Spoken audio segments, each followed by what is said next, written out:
Привет, мои дорогие друзья! Слушайте, спасибо вам за огромный интерес к моим литовским видео. К первой части, да и все просят вторую, обратите внимание на количество литовцев, которые написали. И я не говорю о тех, которые написали мне в личку и написали в других соцсетях. Просто вот на ютубе посмотрите, сколько литовцев. И ребята пишут, да, там, ачу, да, то есть спасибо, но пишут, что все-таки есть. Так я знаю, что все-таки есть, друзья. Больше того, я знаю, что за 10 лет, вот как я туда заехал и сразу растворился в темноте, потому что понял, что это такое. Ничего ни хрена не изменилось, может хуже стало. Кое-что изменилось, конечно, стало круче, там здание департамента госбезопасности, да, там все. Ну вот я помню, по Гедеминаса едешь, центральная улица, это же Европа. Сворачиваешь вот так вот, 10 метров, и все. То есть, если ты машину не это самое, там во дворе ямы были, там можно было рыбу выращивать, серьезно, и продавать потом где-нибудь на рынке. Но при этом, при всем, какой опломб, да, у тамошней власти. Вы посмотрите, какие они великие реально, да? Боже мой, ребят, как же мне хотелось давно сказать, что я думаю по поводу вот этого вот дебилизма, а? Как же просто, как долго. Вот это вот эти группы, эти похожие на вокально-инструментальные ансамбли 85-го года. Вот это вот все это такое вот. Я сравниваю с совком. Мне начали писать, там, не сравнивай с совком, при совке, там, люди просто у них что-то путается в голове. Они путают СССР с совком. Так тут впиталось все из совка. Самое-самое плохое. Опять-таки повторяюсь. Все, что я рассказываю, и я вас прошу, не путать государство со страной, а власть с обычными людьми. Потому что обычные литовцы клевые, и я никогда, ни одного раза, никаких проблем не получал от обычных литовцев. Как только литовец был наделен властью, там уж прилетало все, что хочешь, потому что на протяжении этих лет, вместо того, чтобы предоставить защиту и защищать, постоянно меня пытались унизить, оскорбить, постоянно в СМИ в этих, там нет СМИ. Честно говоря, там помойка. Задроченная помойка в СМИ. То есть прессы там нет. Вот сейчас вот я смотрю, там наняли тетю, которая должна ходить и выискивать что-то по шарию, да? И вот она ходит, обнюхивает любую жопу. Что, нету ничего, нету. Надо что-то выдумать, навернуть, да? И вот эта вот тетя заказушная, то есть это типа Европа. Вот эта тетя заказушная выдумывает вообще какую-то тупо такую же ахинею.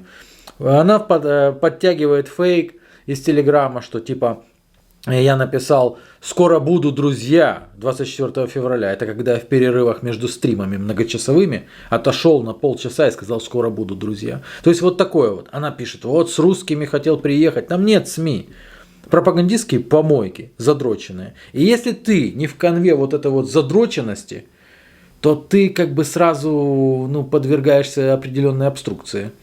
Много лет хотелось рассказать. Отвечаю. И много лет, они трогали, как та вонючая собачонка. И не отвечал.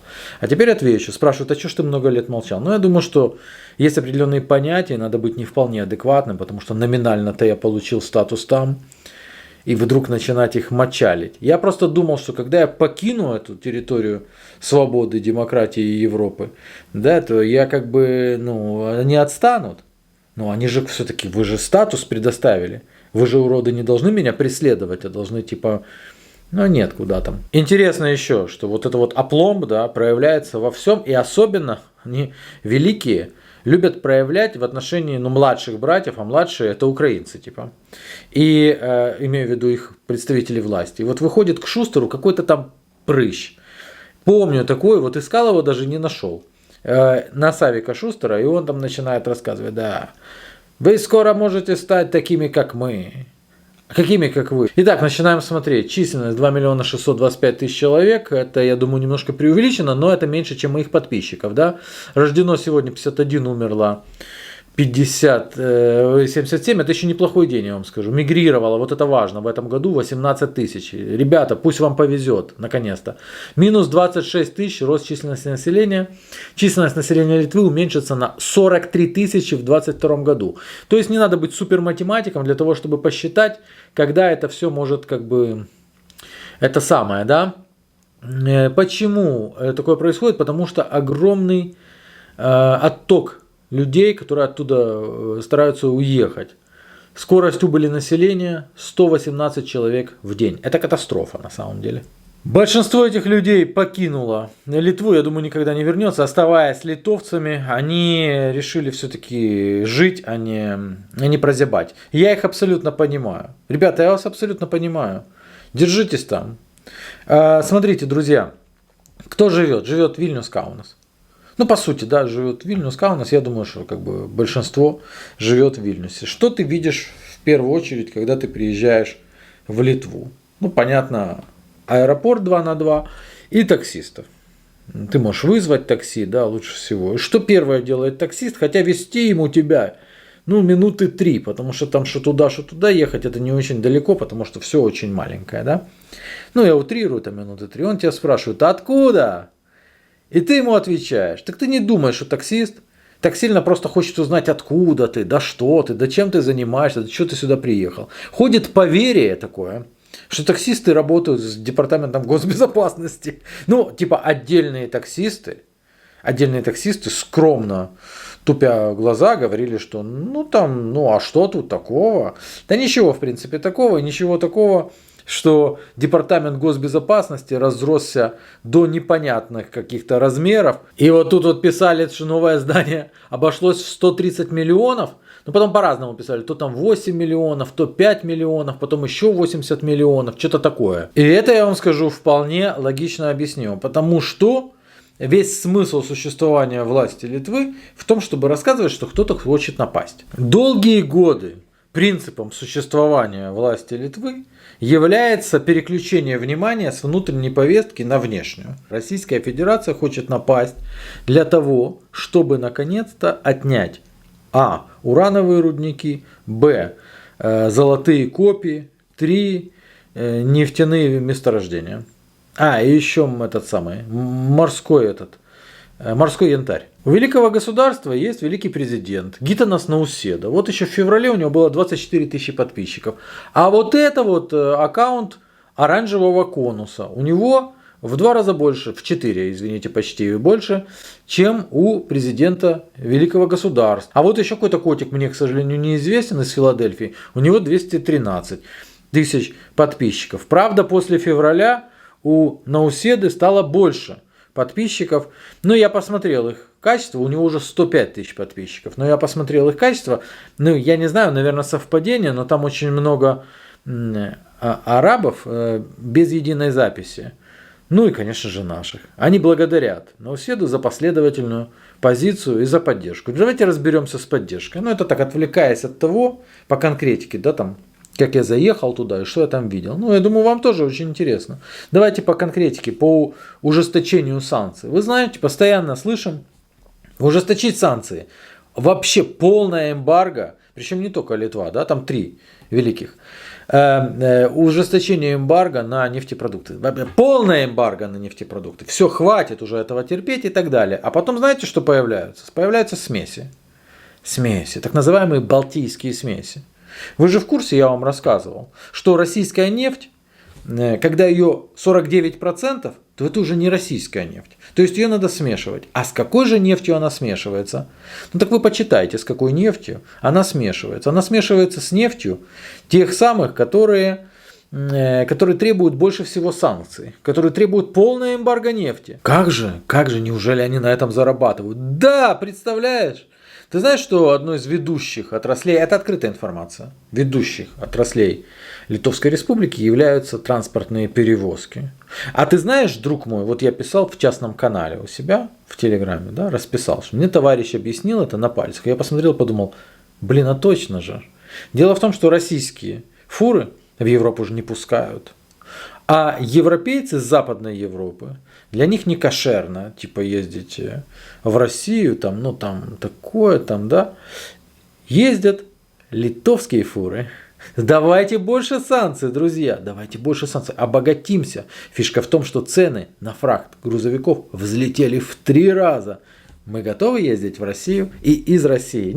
Я не обвиняю ни в коем случае обычных братву, которая туда ездит, да, и там бизнесменов, которые этим занимаются. Вы абсолютно молодцы. Ну, знаете как, друзья, назовем это военной хитростью. А теперь давайте вернемся к моему посещению этого великого, без сомнения, государства. Смотрите, когда я заехал туда и увидел унитаз, на котором было несколько сантиметров говна, я понял, что я попал в проблему и начал срочно вызванивать, надо отсюда выехать, потому что мне рассказывали, что это Европа, а это немножко не то. Вот, вы знаете, как в Паброде местные жители говорят? Европа. Да, говорят. Европа. И грустно-грустно усмехаются. Короче, никого я не вызвонил, и я провел там несколько месяцев. Получаю я свой матрас, прошу, чтобы заменили, потому что этот на него явно кашлял чехотошный, и плюс он обоссанный. Мне заменили просто на обоссанный. И вот так вот начинается пребывание в этом центре, в Европе. Да? Потому что на следующее утро надо же идти завтракать, кушать пора. И я спрашиваю там, а куда, что? И говорят, а вон туда. Мы приходим в столовку, в самую обычную столовку, да, и вот там вот наваливают что-то такое, что я ел там когда-то в школе, выдавали вот такое, знаете, уже на заре перестройки, то есть когда уже плохие начались такие времена, да, голодные немножко, подтягивались голодные времена. И я понимаю, что большинство из моих товарищей это не едят. Они смотрят на это, кушают хлебчик, худые все, потому что им дают свинину, отлично зная, что огромное количество там мусульман, и они не будут это есть. Зато поварихи довольны, потому что это можно забрать домой. Но это такая тоже маленькая хитрость, крошечная хитрость. А вот большие хитрости начались тогда, когда начали выдавать деньги, потому что каждому человеку надо что-то выдать раз в месяц, да, чтобы он мог хотя бы хоть что-то себе приобрести, как то, к примеру, батон хлеба. Да, деньги выдавались в размере 10 евро в месяц. 10 евро в месяц. Я слышал, ходили тоже такие слухи, что Евросоюз выделяет намного больше в день, чем получают в месяц. Поэтому принимать беженцев, которых ты знаешь, что они не беженцы, и они побегут дальше, как то, к примеру, огромное количество ребят из Грузии. Ребят всех забитых мастями, все, они говорят прямо, заезжая туда, я хочу во Францию. Это для них перевалочный пункт. Но выгодно их принимать, потому что на это выделяются деньги. Они уезжают, а по спискам, возможно, они еще долгое время пребывают в центре Паброде. Понятно, тогда был визовый режим, поэтому, наверное, сейчас все эти ребята двигают навпрямки, как говорится, прямо туда, куда они хотят. И я рассказываю про то, что видел я рассказываю про то, что пережил лично я. В следующей части давайте, может быть, мы поговорим о жизни простых литовцев, как живут обычные литовцы. Я тоже поделюсь тем, что видел лично я. А может быть, простые литовцы, которых сейчас тысячи, десятки тысяч смотрят вот эти вот видео, вполне возможно захотят поделиться чем-то бытовым абсолютно из своей жизни, из того трэша, что их окружает. Может быть, им есть что рассказать, да и показать. И может быть, они могут это прислать. Представляете, какая у нас великолепная получится документалка. И да, очень жаль, конечно, что этих видео не было бы, если бы не абсолютно тупая литовская власть, которая много лет выпрашивала, и много лет Анатолий игнорировал эти абсолютно неадекватные дерганья в его адрес, в адрес того, кто моментально покинул их и ни слова о них не говорил. Хотите? Поговорим. Ох, я вам сделаю многосерийку. Заебись пыль глотать. Пока.